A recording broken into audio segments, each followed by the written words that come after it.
A menudo recurrimos al pasado para entendernos a nosotros mismos.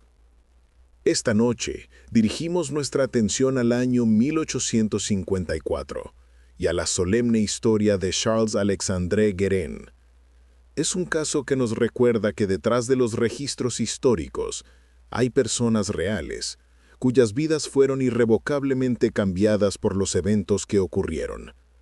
Esta es su historia, lo mejor que se puede contar. El París de 1854 era una ciudad en dramática transición. Bajo la ambiciosa visión del emperador Napoleón III y su prefecto, el barón Haussmann, la ciudad medieval estaba siendo derribada y reconstruida. Grandes bulevares reemplazaban a callejones sinuosos, y magníficos edificios nuevos proclamaban el poder del Segundo Imperio francés. Sin embargo, bajo esta capa de esplendor y progreso imperial, existía una realidad diferente. Era una ciudad de fuertes contrastes, donde la riqueza y la cultura convivían con una pobreza abrumadora y una ambición desesperada. En los bulliciosos círculos artísticos y salones literarios, aspirantes a artistas y escritores buscaban fama y fortuna, a menudo viviendo precariamente al borde de la ruina financiera. Fue dentro de este mundo de grandes esperanzas y duras realidades que las vidas de dos hombres se pusieron en un trágico rumbo de colisión. Uno era un hombre de leyes, diligente y respetado. El otro, un hombre de letras, cuyas pasiones creativas se enredarían con una oscura y desesperada resolución.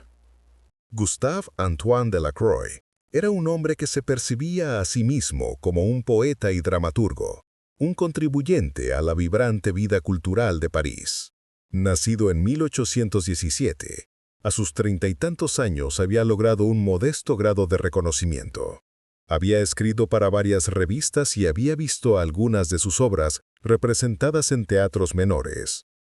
Se movía en círculos que valoraban el intelecto y la expresión artística, y cultivaba una imagen de hombre de letras sofisticado. Sin embargo, los ingresos de sus escritos eran esporádicos e insuficientes para mantener el estilo de vida que sentía que su posición requería. Era un hombre atrapado entre sus aspiraciones y sus medios, una difícil situación común para muchos artistas de la época. Para mantener su respetable apartamento en el distrito de Batignolles y mantener las apariencias entre sus pares, Delacroix cayó en un ciclo de endeudamiento. Acumuló deudas significativas y la presión de sus acreedores crecía sin cesar. Su correspondencia de ese periodo revela a un hombre cada vez más consumido por la ansiedad financiera, sus energías creativas agotadas por la constante preocupación de su insolvencia. Esta creciente desesperación comenzó a deformar su perspectiva, sembrando las semillas de una terrible idea. Para Gustave Antoine Delacroix, la pluma del poeta ya no era su enfoque. Su mente ahora estaba ocupada en encontrar una solución final y espeluznante a sus problemas mundanos. En marcado contraste con el problemático poeta se encontraba Charles-Alexandre Guérin. A sus 41 años, Guérin era un esposo, un padre y un experimentado huissier de justice, un oficial judicial o alguacil. Su profesión era una parte esencial, aunque a menudo poco apreciada, del sistema legal civil. Era responsable de entregar citaciones, ejecutar órdenes judiciales y, cuando era necesario, embargar propiedades para saldar deudas pendientes. Era un papel que requería un porte firme, una atención meticulosa a los detalles y la capacidad de navegar situaciones tensas y de confrontación con profesionalismo. Según todos los informes, Monsieur Guérin era un hombre de integridad y diligencia, respetado por sus colegas y conocido por cumplir con sus deberes de manera justa y de acuerdo con la letra de la ley. Su vida era de orden y responsabilidad, centrada en su trabajo y su familia. No era un villano ni un antagonista en ninguna historia. Era simplemente un hombre trabajador, que mantenía a sus seres queridos asegurándose de que los contratos y sentencias de la corte se cumplieran. Uno de los muchos archivos en su escritorio en el otoño de 1854 era el de Gustave Delacroix. La deuda era sustancial, y el acreedor, habiendo agotado todas las demás vías, había obtenido una orden judicial para el embargo de las pertenencias del poeta. Para Monsieur Guérin era otro caso, otra dirección, otro deber que realizar. La mañana del viernes 24 de noviembre de 1854 amaneció fría y gris sobre París. Para Charles Alexander Guérin era un día de citas rutinarias. Informó a su esposa que tenía varios deberes que atender y que probablemente regresaría por la tarde. Una de sus últimas paradas programadas fue el apartamento de Gustave Delacroix en la Rue de la Ferme de Maturin. Guérin estaba allí para ejecutar la orden del tribunal. Debía exigir el pago de la deuda pendiente de más de 2.000 francos, y si Delacroix no podía pagar, Guérin estaba autorizado a comenzar a inventariar y embargar sus posesiones.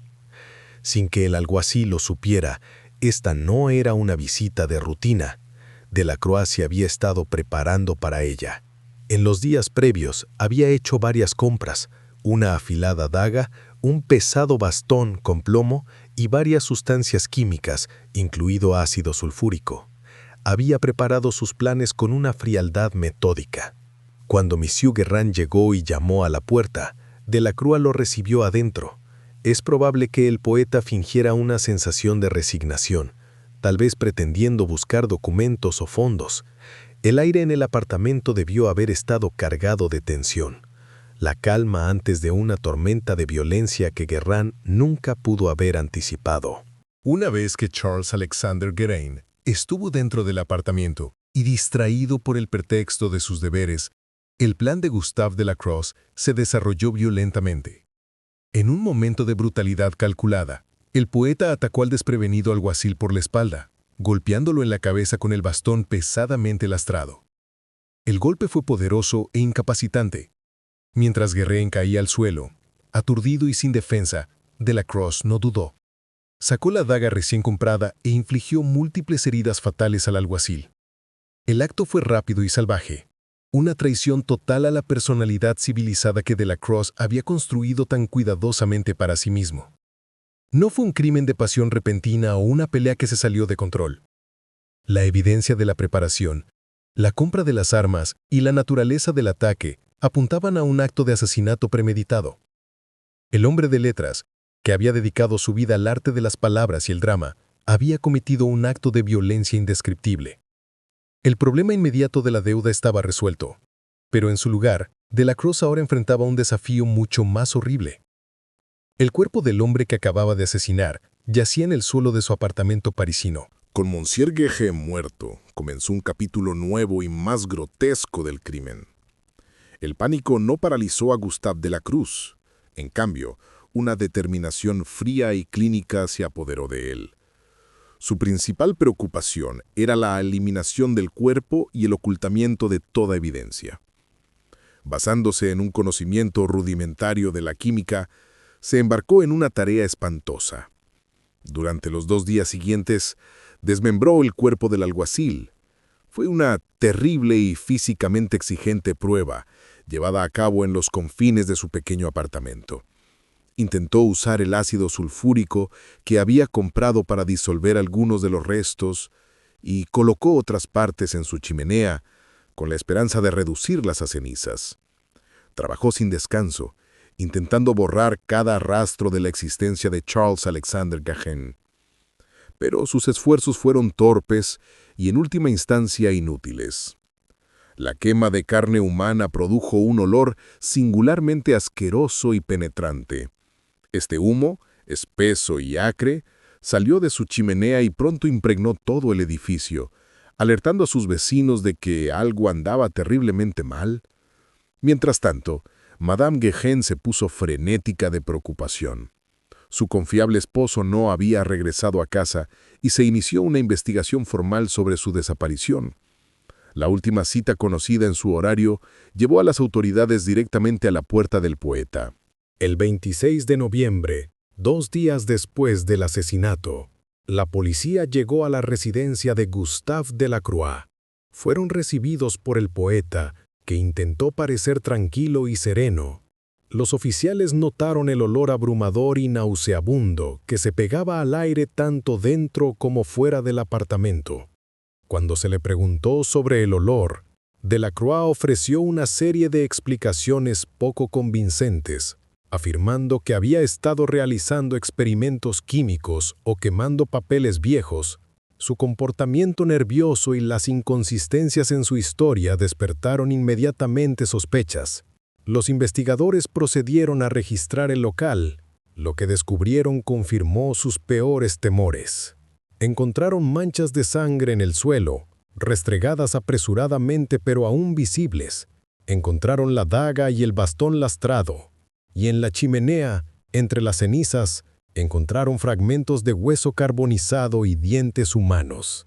Otras búsquedas revelaron más restos humanos escondidos en todo el apartamento. La evidencia era abrumadora e innegable. Gustave Delacroix fue arrestado en el acto y puesto bajo custodia. El pretexto había terminado. El hombre de letras era ahora un prisionero. Su apartamento no un santuario de escritor, sino una escena del crimen sellada. En la estación de policía, frente a la irrefutable evidencia descubierta en su casa, la compostura de Gustave Delacroix finalmente se hizo añicos. Durante un largo interrogatorio, proporcionó una confesión completa y detallada. Relató la creciente presión de sus deudas, la planificación del asesinato y la brutal ejecución de su plan. No escatimó en detalles, explicando cómo había traído a Messier Guérin a su apartamento, lo había derribado y luego había pasado las siguientes 48 horas en un frenético y macabro esfuerzo por deshacerse del cuerpo. La confesión dejó al descubierto la fría premeditación de su crimen. A medida que la noticia del caso se dio a conocer, escandalizó a la sociedad parisina. Los periódicos se apoderaron de la historia, apodando a Delacroix como el poeta asesino de Batignolles. El público estaba horrorizado y fascinado por la historia. La idea de que un hombre de cultura, un individuo educado que escribía obras de teatro y poesía, pudiera ser capaz de tal barbarie, era profundamente inquietante. El caso ya no era una tragedia privada para la familia Guérin, ahora era un espectáculo público, debatido y discutido en cafés y salones de toda la ciudad. El juicio de Gustave Antoine Delacroix comenzó a principios de enero de 1855 en el Tribunal de lo Penal del Sena. La sala del tribunal estaba repleta de periodistas y miembros curiosos del público, todos ansiosos por ver al hombre en el centro del infame caso. La fiscalía presentó un argumento poderoso y directo. Tenían las armas homicidas, la evidencia física condenatoria del apartamento y la propia confesión detallada de Delacroix. El motivo era claro. Un hombre desesperado y endeudado había asesinado a su acreedor para evitar la ruina financiera y social. La evidencia de premeditación era, en opinión de la fiscalía, innegable. El equipo de la defensa de Delacroix se enfrentó a una tarea casi imposible. No negaron que su cliente había matado a Monsieur Guérin. En cambio, intentaron enmarcar el acto como un crimen pasional, un acto impulsivo de ira nacido de una inmensa presión psicológica. Retrataron a Delacroix como un artista torturado, llevado a un momento de locura por sus circunstancias. Esperaban conseguir un veredicto de asesinato sin premeditación, lo que le evitaría la pena de muerte. El jurado escuchó los argumentos, pero los hechos del caso eran demasiado sombríos, la planificación demasiado evidente. El metódico desmembramiento y los intentos de destruir el cuerpo no hablaban de una pérdida momentánea de control, sino de una mente fría y calculadora. Después de una breve deliberación, el jurado emitió su veredicto. Culpable de asesinato con premeditación, el juez impuso la única sentencia que la ley permitía, la muerte. En las semanas posteriores a su condena, Gustave Delacroix esperó su destino en prisión. Sus apelaciones fueron denegadas. La mañana del 13 de enero de 1855, menos de 2 meses después de haber cometido su terrible crimen, fue llevado a la Place de la Roquette. Allí, ante una multitud reunida, se llevó a cabo la sentencia del tribunal y Gustave de la Cruz fue ejecutado en la guillotina. El caso dejó una cicatriz duradera en la conciencia pública. Sirvió como un sombrío recordatorio de que la desesperación podía llevar a cualquier persona, sin importar su educación o posición social, a cometer los actos más horribles. Para la familia de Charles Alexander Guerin, la conclusión del juicio trajo un final legal, pero no una verdadera resolución. Se quedaron para llorar a un querido esposo y padre, un buen hombre asesinado simplemente por hacer su trabajo. Su nombre fue en gran medida olvidado por la historia, eclipsado por la notoria fama de su asesino. La historia del poeta asesino se convirtió en una nota a pie de página oscura en los anales del crimen del siglo XIX. Gracias por pasar este tiempo con nosotros. Reflexionar sobre estos eventos pasados es una forma de recordar a las personas involucradas y el impacto que sus historias tuvieron en sus comunidades. Si tiene alguna opinión sobre el caso de hoy, lo invitamos a compartirla respetuosamente en los comentarios a continuación. Esperamos que se una a nosotros de nuevo para nuestro próximo caso de crimen real.